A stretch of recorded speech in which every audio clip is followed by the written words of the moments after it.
we've just parked at the Gorreana Tea Factory here. As you can see, here it is a bit more crowded. There are a lot of cars in the parking, and apparently you can have a free tour of the tea factory, which is pretty interesting. We will see if that's the case, I don't know. And you can also get some pastries, coffee and so on, so it's pretty nice, and also souvenirs. Feel free to pause this video right now if you want to read more about how they process the tea here at Gorreana, and they have 8 steps for the green tea and 5 steps for the black tea, and it is really interesting.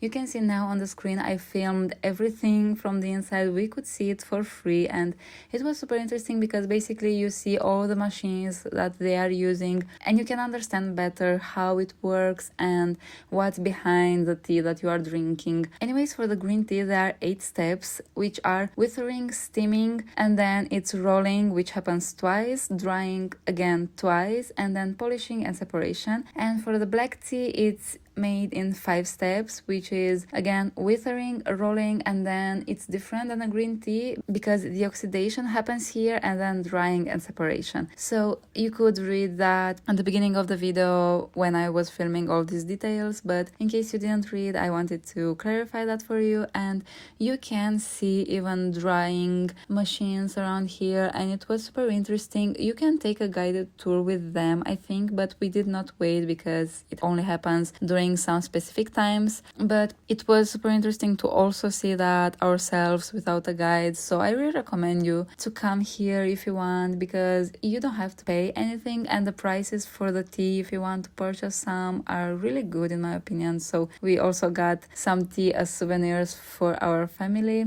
and we walked a lot around here. There was so much to see because they had a lot of different machines for the same purpose also, but I am not 100% sure why, because I'm not an expert in it. But again, maybe there were some older methods and some newer methods. And a nice thing was that at the end of this self-made tour, let's call it, we were able to make our own tea from them. They had some machines with different types of teas, and they were using their own tea, so we could taste which one we like better and also to feel the difference between them. Another very cute thing was that they had a lot of objects that were very old and they were related to tea, and we could see some old objects that were made for making tea or for drinking it. Anyways, after going out of the building, we were able to see a little bit of the plantation, and that looked very beautiful. But in general, we saw this kind of landscape all around the island, so it's very similar in general to what we were seeing everywhere, so I don't know exactly the difference. There were also lots of cows. I filmed them a little bit, and there is also a small trail around here if you want to see the entire